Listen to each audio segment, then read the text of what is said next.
สวัสดีท่านผู้ชมที่เคารพต้อนรับท่านผู้ชมเข้าสู่ข่าวภาคเที่ยงจากห้องข่าวโทรภาพแห่งชาติข่าวภาคเที่ยงประจำวันที่ 13 กรกฎาคม 2026 พอดีกงกับวันสำคัญหลายวันของชาติโดยเฉพาะวันเกิดประธานสุพรรณวงศ์ครบรอบ117 ปี วันกำเนิดกีฬาลาวหรือวันสร้างตั้งกีฬาลาวครบรอบ60 ปี และวันปล่อยป่าและสัตว์น้ำแห่งชาติครบรอบ29 ปีแต่ปีนี้พวกเขามาเริ่มที่กระทรวงเกษตรกรรมและสิ่งแวดล้อมได้จัดพิธีเฉลิมฉลองวันปล่อยป่าและสัตว์น้ำแห่งชาติครบรอบ29 ปี 13 กรกฎาคม 2026 จัดขึ้นอยู่หนองบึงใหญ่บึงทัดหลวงเขตเศรษฐกิจพิเศษเมืองไซเศรษฐานครหลวงเวียงจันทน์พิธีเฉลิมฉลองวันปล่อยป่าและสัตว์น้ำแห่งชาติ 13 กรกฎาคม 2026 จัดขึ้นวันที่ 11 กรกฎาคม 2026 นี้ที่หนองบึงใหญ่บึงทัดหลวงเขตเศรษฐกิจพิเศษเมืองไซเศรษฐานครหลวงเวียงจันทน์โดยการเข้าร่วมของท่านทองลุ้นศรีสุริตเลขาธิการใหญ่คณะบริหารงานศูนย์กลางพรรคประธานประเทศแห่งสาธารณรัฐประชาธิปไตยประชาชนลาวท่านคำพันธ์พรหมทัศน์รองนายกรัฐมนตรีกระทรวงยุติธรรมท่านเพชรพรหมพิพักษ์หัวหน้าห้องว่าการศูนย์กลางพรรคมีประธานรัฐมนตรีองค์การเทียบเท่าประธานคณะกรรมการปกครองนครหลวงเวียงจันทน์ประธานห้องรัฐมนตรีกระทรวงและองค์การเทียบเท่าทูตต่างทูตผู้ต่างหน้าจากบรรดาองค์การจัดตั้งสากลเข้าร่วมท่านลิ้นคำดวงสวรรค์รัฐมนตรีกระทรวงเกษตรกรรมและสิ่งแวดล้อมได้รายงานว่าประเทศเฮามีความอุดมสมบูรณ์ทางด้านทรัพยากรธรรมชาติและมีแหล่งน้ำมีป่าและสัตว์น้ำหลายชนิดเป็นแหล่งเสบียงอาหารของประชาชนลาวบ่ดาเผาซึ่งยามใดพรรคและรัฐบาลก็เห็นได้ถึงความสำคัญและถือเอาการคุ้มครองการปกปักรักษาการพัฒนาและการนำไส้ป่าและสัตว์น้ำแบบยืนยงถือเป็นเวียกงานสำคัญต่อกับชีวิตการเป็นอยู่ของประชาชนลาวซึ่งได้กำหนดเอาวันที่ 13 กรกฎาคมของทุกๆปีเป็นวันปล่อยป่าและสัตว์น้ำแห่งชาติโดยเริ่มตั้งแต่ปี 1997 เป็นต้นมาในปีนี้เขาครบรอบ29 ปีพร้อมนั้นวันดังกล่าวยังตรงกับวันเกิดของประธานสุพรรณวงศ์ผู้นำที่แสนเคารพรักของปวงชนลาวทั้งชาติในแต่ละปีพวกเขาก็ได้พร้อมกันจัดกิจกรรมต่างๆเพื่อปลูกจิตสำนึกให้แก่เยาวชนและอนุชนคนรุ่นหลังทั่วทั่วสังคมให้เห็นได้ถึงความสำคัญของการอนุรักษ์ป่าและสัตว์น้ำและใส่เพิ่มความอุดมสมบูรณ์ให้กับธรรมชาติปกปักรักษาระบบนิเวศแหล่งน้ำให้มีความสมดุลและยืนยงพร้อมทั้งเพื่อเป็นการจะเลิกบุญคุณผลงานอันใหญ่หลวงและคุณงามความดีของประธานสุพรรณวงศ์ที่ได้อุทิศตนให้แก่ภารกิจแห่งการต่อสู้ผู้สร้างก็คือการปกปักรักษาและสร้างสรรค์พัฒนาประเทศชาติอันแสนหักของพวกเราสำหรับกิจกรรมการปล่อยปลาและสัตว์น้ำในปี 2026 นี้คณะการเกษตรกรรมและสิ่งแวดล้อมได้เป็นเจ้าการสุกยู่สร้างเงื่อนไขให้ทุกภาคส่วนทั้งภาครัฐเอกชนและประชาชนทั้งศูนย์กลางและท้องถิ่นพร้อมกันจัดพิธีแบบกระทัดรัดแต่ให้รับประกันทางด้านเนื้อในความปลอดภัยและความเป็นระเบียบเรียบร้อยรอบด้านตามเงื่อนไขของแต่ละท้องถิ่นซึ่งมีแผนการเก็บปล่อยปลาและสัตว์น้ำให้ได้หลายกว่า72ล้านตัวภายใต้คำควรจงพร้อมกันปล่อยปลาและสัตว์น้ำคืนสู่ธรรมชาติให้มีความอุดมสมบูรณ์ตลอดไปและการปกปักรักษาปลาและสัตว์น้ำแม่นพันธะของปวงชนลาวทั้งชาติสำหรับพิธีปล่อยปลาในโอกาสเฉลิมฉลองวันปล่อยปลาและสัตว์น้ำแห่งชาติในครั้งนี้กระทรวงเกษตรกรรมและสิ่งแวดล้อมองค์การปกครองนครหลวงเวียงจันทน์ได้ร่วมกับบริษัทลาวธาตุหลวงลงทุนจำกัดลาวธาตุหลวงลงทุนพัฒนาจำกัดห่างหาการเกี่ยมและเกี่ยมคมพร้อมรอบด้านในการจัดพิธีสำหรับป่าที่ได้เกี่ยมนำมาปล่อยในครั้งนี้กับประกอบมีป่านวลจันทร์ป่าเพี้ยป่าคดป่าเคิงและป่าพื้นเมืองอื่นๆที่มาจากศูนย์พัฒนาการประมงน้ำสวงศูนย์ค้นคว้าการประมงหนองแต่งศูนย์พัฒนาและบริการด้านการเกษตรห้วยซ้อนห้วยซั่วและก็มีศูนย์บริการเทคนิคเกษตรกรรมและพัฒนาชนบทลาวเกาหลีและศูนย์สถานีต่างๆจำนวนทั้งหมด1 ล้านกว่าตัวสหายเลขาธิการใหญ่คณะบริหารศูนย์กลางพรรคประธานประเทศพร้อมด้วยอำนาจการปกครองแขวงหลวงพระบางได้เข้าวางกระตาดอกไม้ต่อหน้ารูปปั้นหล่อของประธานสุพรรณวงศ์เนื่องในโอกาสวันเกิดครบรอบ117 ปีและตอนเช้าวันที่ 13 กรกฎาคม 2026 สหายทองลุ้นศรีสุริตเลขาธิการใหญ่คณะบริหารงานศูนย์กลางพรรคประธานประเทศพร้อมด้วยการนำจากศูนย์กลางและแขวงหลวงพระบางได้เข้าวางกระตาดอกไม้ต่อหน้ารูปปั้นหล่อประธานสุพรรณวงศ์เนื่องในโอกาสวันเกิดครบรอบ117 ปี 13 กรกฎาคม 1909 ถึง 13 กรกฎาคม 2026 พื่อแสดงความเป็นการระลึกถึงคุณงามความดีและผลงานอันยิ่งใหญ่ของประธานสุพรรณวงศ์ที่ได้อุทิศตลอดชีวิตเพื่อประเทศชาติเพื่อการปฏิบัติอย่างยืนยงคงตัวตลอดมาประธานสุพรรณวงศ์เป็นหนึ่งในบรรดาผู้นำพรรครัฐเฮาที่ได้สร้างผลงานอันล้ำค่ามีคุณงามความดีอย่างหลวงหลายประกอบส่วนเข้าในการนำพาล้มหมู่ของพรรคแนวราวหักชาติเพื่อไสสนะของภารกิจต่อสู้ปลดปล่อยชาติในเมื่อก่อนก็คือภารกิจของการปกปักรักษาระบอบใหม่เพื่อความอยู่ดีกินดีของประชาชนลาวบรรดาเผ่าประธานสุพรรณวงศ์แมนปัญญาชนผู้ยิ่งใหญ่เป็นเสื้อเจ้าผู้หนึ่งที่มีน้ำใจรักชาติอันดูดดื่มจิตใจต่อสู้ที่องอาจกล้าแกนและน้ำใจเสียสละอันสูงส่งเพื่อชาติเพื่อประชาชนเมื่อหวนคืนชีวิตตอนเยาว์วัยของประธานสุพรรณวงศ์ซึ่งเพิ่นได้กำเนิดในครอบครัวที่เป็นเสื้อเจ้าราชวงศ์เป็นโอรสของเจ้ามหาอุปราชบุญคงและหม่อมคำอ้วนเกิดเมื่อวันที่13กรกฎาคม1909ที่แขวงหลวงพระบาง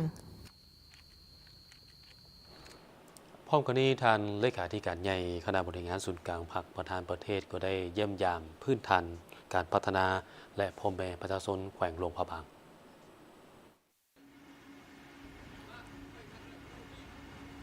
ในวันที่12กรกฎาคม2026ท่านทองนุชศรีสุริตเลขาธิการใหญ่คณะบริหารงานศูนย์กลางพรรคประธานประเทศได้ลงไปเยี่ยมยามเบิงพื้นฐานการพัฒนาเศรษฐกิจสังคมอยู่แขวงหลวงพระบางโดยได้รับการต้อนรับจากท่านบุญเรืองมณีวงศ์เลขาพรรคแขวงประธานสภาประชาชนแขวงหลวงพระบางพร้อมด้วยอำนาจการปกครองจากนั้นท่านเลขาธิการใหญ่ประธานประเทศก็ได้เดินทางไปเยี่ยมชมโครงการพัฒนาแคมน้ำของและน้ำขานโดยได้รับฟังการรายงานสภาพการความเป็นมาและผลสำเร็จของโครงการก่อสร้างดังกล่าวจากทางคณะรับผิดชอบโครงการก่อสร้างป้องกันตะฟังเจือนมีความยาว 2.19 กิโลเมตรเบื้องซ้าย 1.14 กิโลเมตรเบื้องขวา 1.5 กิโลเมตรประตูระบายน้ำ9 จุดและส่วนสาธารณะแคมป์ของเนื้อที่ 0.3 เฮกตาร์1แห่งโครงการแมนได้นำไส้ทุนสนับสนุนของธนาคารโลกในมูลค่าจำนวน$195,988 ดอลลาร์สหรัฐซึ่งเริ่มก่อสร้างมาตั้งแต่เดือนมีนาคม 2023 สำเร็จแล้วห้อยส่วนห้อยในโอกาสที่เคลื่อนไหวเฮ็ดเวียกอยู่แขวงหลวงพระบางในครั้งนี้ท่านทองนุชศรีสุริตพร้อมด้วยคณะและการนำของแขวงก็ได้เข้าร่วมสร้างกิจกรรมเป็นสิริมงคลด้วยการปล่อยปลาลงสู่แม่น้ำของที่บริเวณท่าเรือนครหลวงพระบางซึ่งมีจำนวนปลาทั้งหมดหลายกว่า 10,000 ตัวเพื่อเป็นการอนุรักษ์และเพื่อเพิ่มพูนคุ้นสร้างทรัพยากรสัตว์น้ำในแม่น้ำของให้มีความอุดมสมบูรณ์และยืนยงตลอดไปในโอกาสของการเฉลิมฉลองวันปล่อยปลาและสัตว์น้ำแห่งชาติ13กรกฎาคม2026ในปีนี้ภายหลังที่ได้เบิ่งโครงการพัฒนาดังกล่าวนี้แล้วท่านเลขาธิการใหญ่ประธานประเทศพร้อมด้วยคณะจากทางศูนย์กลางและแขวงก็ได้สืบต่อลงไปเยี่ยมยามแคมป์สร้างมณีฟ้าอยู่เมืองปักอู่แขวงหลวงพระบางแคมป์สร้างมณีฟ้าตั้งอยู่แคมป์น้ำของเขตบ้านสางไหของเมืองปักอู่แขวงหลวงพระบางอยู่ห่างจากตัวเมืองนครหลวงพระบางไปทางเส้นทางเลขที่13เหนือประมาณ26กิโลเมตรเปิดให้บริการนับตั้งแต่ปี2009เป็นต้นมาซึ่งเป็นหนึ่งในแคมป์สร้างที่ใหญ่ที่สุดในหลวงพระบางมีการให้บริการแก่นักท่องเที่ยวในด้านประสบการณ์การเป็นคนสร้างเรียนรู้การให้อาหารและอาบน้ำให้แก่สร้างบริการขี่เรือสมตะเวนตกดินเที่ยวสมทำติงและขี่เรือกะยักพร้อมทั้งให้บริการที่พักเซาในท่ามกลางธรรมชาติซึ่งการให้บริการขี่สร้างเป็นกลมเอาเนื้อที่ป่าไม้หลายกว่า100 เฮกตาร์ในนั้นยังได้ขยายสาขาไปทั้งตาดกวงซีกวมเอาเนื้อที่ป่าไม้ประมาณหลายเฮกตาร์ปัจจุบันนี้แมนมีสร้างทั้งหมด9ตัวโดยมีนักท่องเที่ยวได้เข้ามาเที่ยวและขี่สร้างหลายถ้าเทียบใส่ในช่วงแต่เดือนพฤศจิกายนเดือนธันวาและเดือนมังกรมีนักท่องเที่ยวเข้ามาท่องเที่ยวขี่สร้างธรรมชาติแมนมีหลายสมควรพร้อมเดียวกันนี้ท่านเลขาธิการใหญ่ก็ยังได้สืบต่อเยี่ยมยามบ้านตัวแบบวัฒนธรรมที่ติดพันกับการท่องเที่ยวบ้านสังไหของเมืองปักอู่บ้านสังไหตั้งอยู่เมืองปักอู่แขวงหลวงพระบางตั้งอยู่แคมป์แม่น้ำของห่างจากตัวเมืองหลวงพระบาง23 กิโลเมตรซึ่งอยู่บ่ไกลจากทำติงสามารถเดินทางไปได้ด้วยเรือและทางบกเส้นทางก็สะดวกดีแต่เดิมเป็นบ้านปั้นไหมาตั้งแต่โบราณได้มีการค้นพบโฮงห้อยเต่าเผาและไหโบราณซึ่งมีการขุดค้นและสันนิษฐานว่ามีอายุเก่าแก่หลายพันปีปัจจุบันนี้ประชาชนมีอาชีพตำหูกมีวัฒนธรรมวิถีชีวิตที่น่าสนใจภายในบ้านมีห้านค้าขายเครื่องทีละนึกและเป็นบ้านท่องเที่ยวทางด้านวัฒนธรรมแบบมีส่วนร่วม ของแขวงบ้านสังไหเป็นบ้านตัวแบบทางด้านเศรษฐกิจและวัฒนธรรมเป็นบ้านที่มีประวัติศาสตร์มายาวนานกว่า700 ปีจากการสำรวจทางวิทยาศาสตร์ได้มีการค้นพบห้องห้อยเตาเผาดินเผาบูฮานหลายกว่า30แห่งมีอายุประมาณ7 ศตวรรษปัจจุบันนี้บ้านสังไหเป็นได้กลายเป็นบ้านวัฒนธรรมและเป็นแหล่งผลิตสินค้าโอดอปที่ขึ้นชื่อเส้นผ่าฝ่ายลาวและเหล่าขาวสังไหในด้านเศรษฐกิจของบ้านรวมยอดรายหับในปี 2026 แม่นบรรลุได้หลายกว่า10ตื้อกีบเฮ็ดให้รายหับเฉลี่ยต่อหัวคนสูงถึง15 ล้านกีบต่อปีบ้านสังไหยังได้รับการย่องย่อเป็นบ้านป้องกันชาติป้องกันความสงบดีเด่นและเป็นบ้านท่องเที่ยวแบบอนุรักษ์ประชาชนมีส่วนร่วมบ้านสังไหเป็นบ้านหนึ่งที่ขึ้นกับตาแสงมี136 ครอบครัวมีพลเมืองทั้งหมด667 คนหญิง338 คนจากนั้นท่านเลขาธิการใหญ่ประธานประเทศก็ได้มีความเห็นโอลมย่องยอสมเสยต่อกับผลงานของเมืองปักอูเป็นต้นกระแมนบ้านสังไหที่รักษาวัฒนธรรมได้ดีพร้อมทั้งสืบโตให้ได้รับผลดีเป็นท่าแห้งให้กับครั้งแขวงหลวงพระบางและท่านก็ยังได้มอบเงินจำนวน300 ล้านกีบเพื่อสุกยู่การติดตั้งไฟฟ้าแสงตะเวนจำนวน100 ต้นให้กับบ้านสังไหเป็นบ้านหนึ่งที่มีท่าแห้งทางด้านการตำหูกท้อไหมและวางแสดงขายให้แก่นักท่องเที่ยวที่เข้ามาเที่ยวชมเพื่อสร้างรายรับให้แก่ประชาชนมีรายรับเข้าสู่ครอบครัว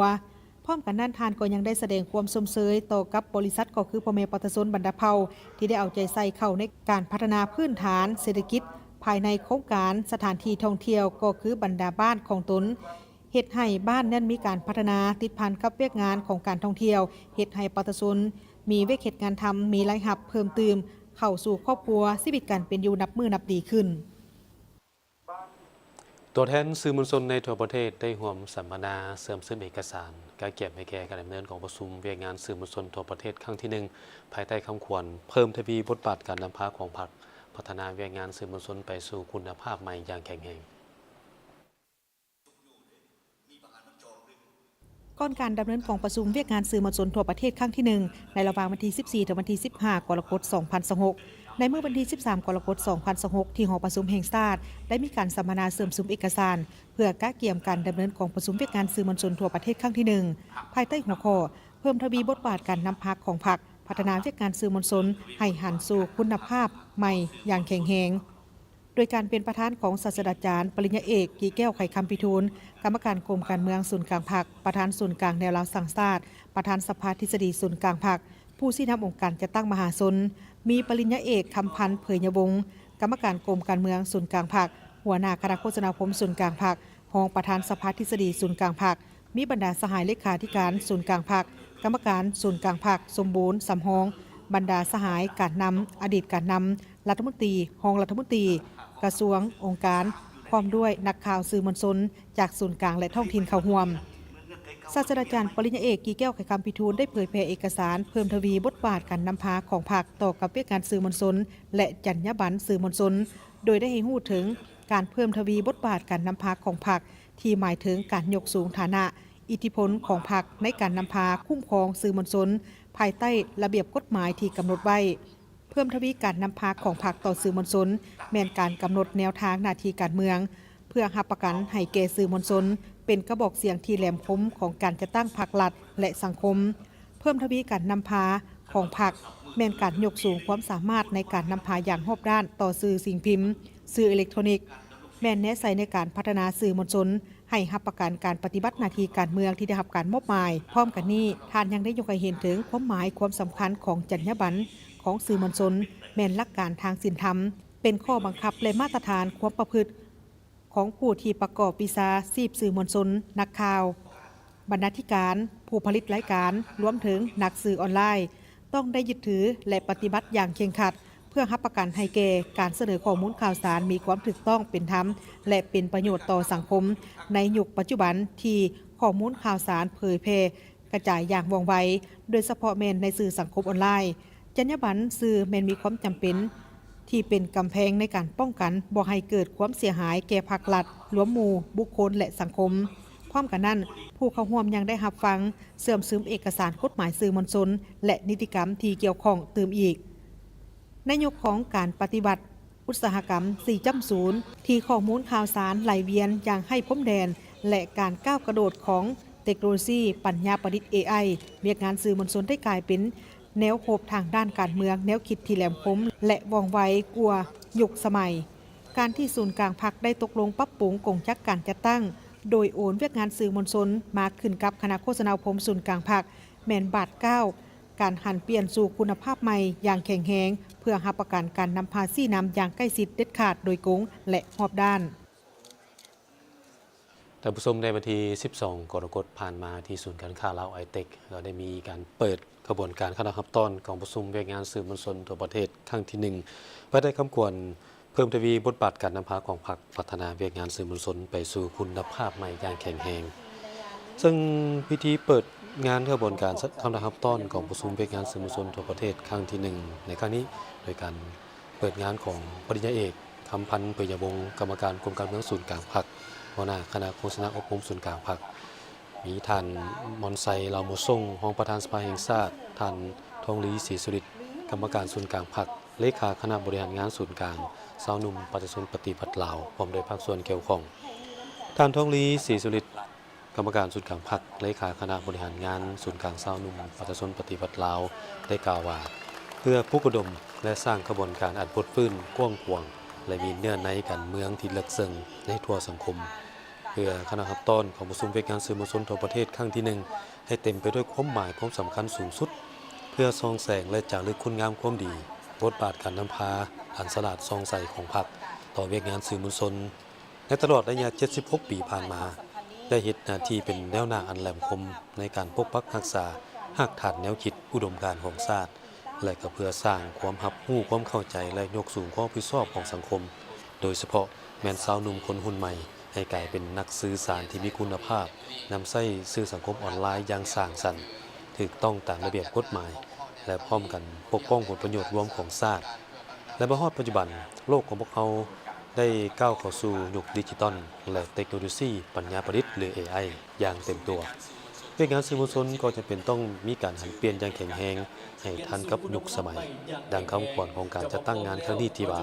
เพิ่มทวีบทบาทการนำพาของพรรคพัฒนาเวียกงานสื่อมวลชนให้หันเปลี่ยนสู่คุณภาพใหม่อย่างแข็งแรงบ่แม่นคำขวัญทางรูปการแต่แม่นความเรียกร้องต้องการทางการเมืองอันเป็นจริงต่อทุกขั้นทุกภาคส่วนและทุกสื่อพร้อมกันนั้นการนำพาพัฒนาเวียกงานสื่อมวลชนให้หันเปลี่ยนสู่คุณภาพใหม่ก็แม่นการกำหนดทิศที่ให้เห็นแจ้งว่าเวียกงานสื่อมวลชนต้องพัฒนาทางด้านเนื้อในรูปการวิธีการนำเสนอการจัดตั้งปฏิบัติและคุณภาพของทันแถวนี่คือสิ่งท้าทายและกระโอกาสที่พวกเราทุกภาคส่วนโดยเฉพาะสาวหนุ่มคนรุ่นใหม่และนักสื่อสารมวลชนต้องได้บุกบืนขึ้นเพื่อยกระดับความรู้พัฒนาการเล่าเรื่องและนำใช้เทคโนโลยีให้เกิดประโยชน์สูงสุดในการปกป้องชาติและสร้างสรรค์ทางสังคมงานครั้งนี้ท่านคำพันธ์เผยยวงศ์กรรมการกรมการเมืองศูนย์กลางพรรคหัวหน้าคณะโฆษณาอบรมศูนย์กลางพรรคได้ให้รู้ว่าสื่อมวลชนลาวบ่เพียงแต่แม่นการนำเสนอข้อมูลข่าวสารหรือว่ารายงานข่าวเพื่อให้มวลชนอยู่ในสังคมได้รับรู้เท่านั้นแต่สื่อมวลชนยังเป็นเวทีแถลงข่าวหนึ่งมีบทบาทสำคัญในการประกอบส่วนเข้าในภารกิจปกปักรักษาและสร้างสรรค์พัฒนาประเทศชาติเป็นเครื่องมือเป็นกระบอกเสียงแหลมคมขององค์การจัดตั้งพรรครัฐและสังคมในการโฆษณาศึกษาอบรมแนวทางของพรรคระเบียบกฎหมายของรัฐบุกอุดมทั่วของชนให้มีน้ำใจหักชาติหักระบอบใหม่ด้วยการสนองข้อมูลข่าวสารทางด้านการเมืองเศรษฐกิจสังคมวิทยาศาสตร์เทคโนโลยีสาระความรู้ความบันเทิงให้แก่สังคมประกอบส่วนต้านปรากฏการณ์ย่อท่อในสังคมและตีต้านทุกถ้อยคำที่บิดเบือนความจริงเป็นเวทีเสริมขยายประชาธิปไตยและสิทธิเป็นเจ้าประเทศชาติของประชาชนลาวบรรดาเผ่าและตลอดระยะ76 ปีที่ผ่านมา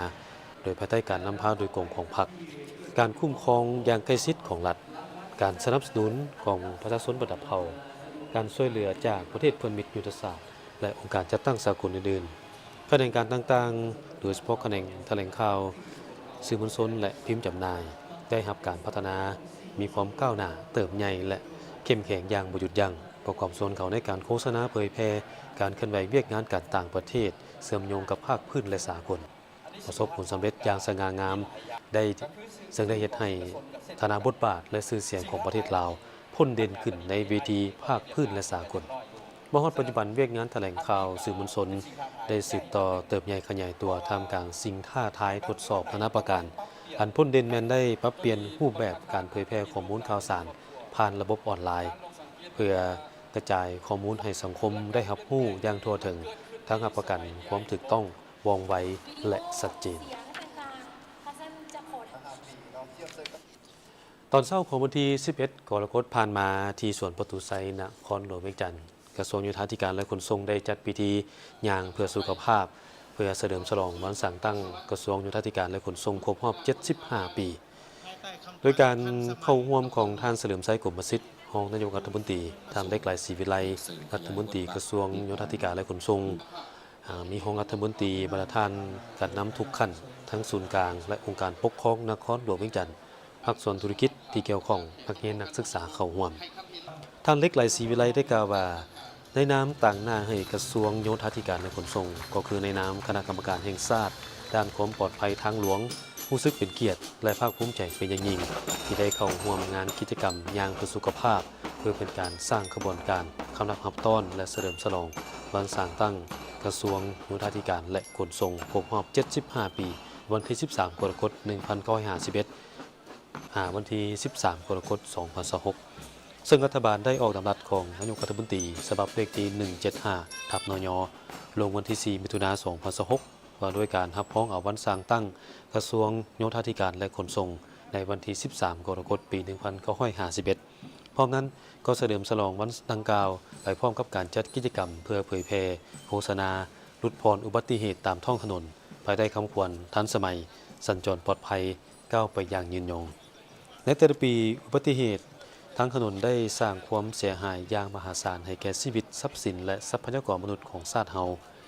ผ่านการเก็บกำข้อมูลสาเหตุต้นต่อที่พาให้เกิดความสูญเสียแม้นมาจากการดื่มสิ่งมึนเมาแล้วขับขี่